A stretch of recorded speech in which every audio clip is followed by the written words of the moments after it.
Greek সাইপ্রাসে student ভিসাতে যাওয়া যে এতটা সহজ আপনারা চিন্তাও করতে পারবেন না। আপনারা ইউরোপের বিভিন্ন দেশে পড়াশোনার উদ্দেশ্যে যাইতে চান বা ওয়ার্ক পারমিট নিয়ে যাইতে চান, আমি আপনাদেরকে বলবো যারা ওয়ার্ক পারমিটের পিছনে অনেকদিন ধরে ঘুরছেন বাট ওয়ার্ক পারমিট হচ্ছে না বা ভিসার ইস্যু ভালো না, বিভিন্ন জটিলতা আছে, তারা আপনারা স্টুডেন্ট ভিসাতে যেতে পারেন। কারা কারা যেতে পারবেন একটু মন দিয়ে শোনেন। যেতে পারবেন যারা মিনিমাম ইন্টারমিডিয়েট পাস করছেন, এইচএসসি পাস করছেন, যারা অনার্স কমপ্লিট করছেন বা যারা মাস্টার্স করছেন আর একটা সেকেন্ড মাস্টার্স যারা করতে চান তারা যেতে পারবেন। যারা এসএসসি পাস করছেন তারাও যেতে পারবেন, বাট এখানে এজ লিমিট হচ্ছে 21 এর নিচে আপনার বয়স থাকতে হবে এসএসসি এর ক্ষেত্রে। আর যারা ইন্টারমিডিয়েট পাস করছেন, এখন একটা ইউরোপের কোন একটা ভালো একটা দেশে যেতে চান, পড়াশোনার উদ্দেশ্যে যেতে চান, আপনাদের বাজেট অনেক কম, আপনার আইএলটিএস এর স্কোর অনেক কম, তারা গ্রিক সাইপ্রাসকে বেছে নিতে পারেন। আর একটা বিষয় হচ্ছে যে যারা ব্যাচেলর শেষ করে একটা জবে ঢুকে গেছেন, আপনি অনেকদিন পড়াশোনা বাইরে আছেন, হিউজ স্টাডি গ্যাপ আপনার আছেন, নো প্রবলেম, আপনি যেতে পারবেন। আপনার স্টাডি গ্যাপ এখানে কোনো সমস্যা না, আপনার বাজেট কম এখানে এটাও কোনো সমস্যা না, আপনার রেজাল্ট খারাপ এটাও কোনো সমস্যা না, আপনি গ্রিক সাইপ্রাসকে চুজ করতে পারেন। কারণ গ্রিক সাইপ্রাস এমন একটা দেশ যেখানে আপনি সমস্ত সুযোগ সুবিধা পাবেন। আপনি স্টুডেন্ট ভিসাতে গেলে ফুল টাইম সেখানে কাজ করতে পারবেন, আনলিমিটেড কাজ করার সেখানে সুযোগ আছে। তো এই সুযোগটা কিন্তু ইউরোপের অন্যান্য দেশগুলোতে আপনি পাবেন না। ইউরোপের অন্যান্য দেশগুলোতে আর একটা সমস্যা, যেখানে একটা বড়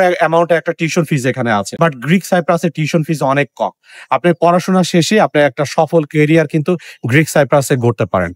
এই বিষয়ে কারা আপনাদেরকে হেল্প করবে তাদের অফিসিয়াল তথ্য অনুযায়ী তাদের পেজটা আমার টাইটেলে মেনশন করা থাকবে এবং তাদের অ্যাড্রেসটা আমি কমেন্টে দিয়ে দিলাম। তারা আপনাকে হেল্প করতে পারে। তারা গ্রিক সাইপ্রাস নিয়ে ভালো কাজ করে, তাদের প্রিভিয়াস রেকর্ড কিন্তু অনেক ভালো। গ্রিক সাইপ্রাসের ওয়ার্ক পারমিট নিয়ে যারা যেতে চান বাট অনেক জটিলতা হচ্ছে বা অনেক প্রবলেম হচ্ছে, তারা আপনারা স্টুডেন্ট ভিসাতে যাইতে পারেন, স্টুডেন্ট ভিসাকে বেছে নিতে পারেন। এটা আপনার গ্রিক সাইপ্রাসে যাওয়ার পথটাকে অনেকটাই সহজ করে দেবে।